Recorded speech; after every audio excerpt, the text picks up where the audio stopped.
Homer Simpson has famously said that maybe life is just a bunch of stuff that happens. And that couldn't be more true.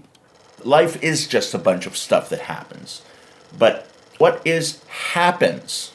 Happens is something that is recitable in a story. And a story is a neural configuration in the mind of a person that is relayed through sound waves from one person to another. But for that neural configuration to come into existence, you need neurons. And for neurons to come into existence in a way that they can relay stories, they have to be able to perceive stories. For that, signals from the environment like sound, touch, and light have to come onto receptors, become neurally transmitted information that has to be embedded in a certain pattern in a neural network that holds the story before it's told to someone else. Now, what we are talking about is stories, because only stories are recitable, and they're only recitable between humans. Now, except for the handful of bonobos and gorillas that speak human sign language, stories are between people talking to people. And stories are stored in human brains. The overall collection of all stories is called knowledge.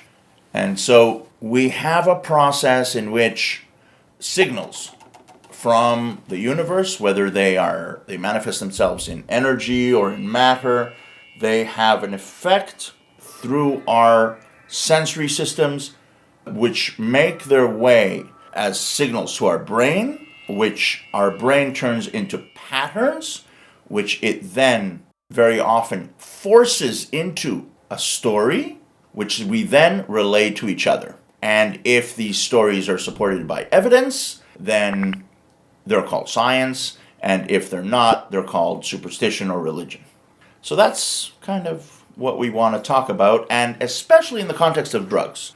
Drugs are, to information coming to the brain, what the equalizer is to audio coming into an audio system.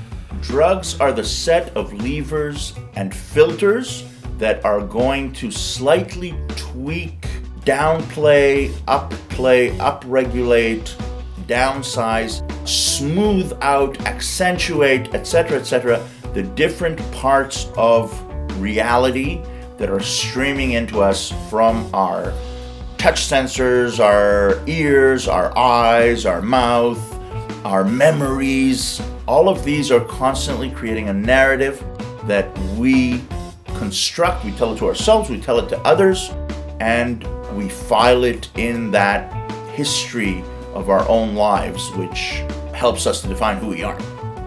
And then, in very much the same way as Hollywood accentuates the blues and the oranges in every film so that things become more vivid, so we can, with compounds, do a post-production of our own life's narrative.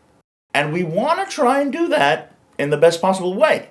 And I guess what we're going to be talking about is how we can do it, how we can work towards doing it in a good way, what are the challenges, hurdles, what are the stepping stones, what we know, what we don't know, and what we know that we have to overcome. So, let's start. Let's put ourselves in context, okay? We live in the universe.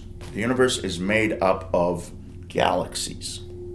Galaxies are made up of stars, each with its own solar system, and we have our solar system called the Sol solar system, and we live on the third rock from the sun in a very narrow portion of the crust that is something we call the biosphere. Okay, so that's the little tiny slice of the universe in which we live in. It doesn't bother us to address the entire universe in all of its entirety, and it's really attribute to Horton Hears a Who the way we, living on this tiny, tiny layer of crust of a little rock circling a yellow star, are sitting here and pondering the entire cosmos. But in the very same way as the people of Whoville talked to Horton the elephant from on their speck,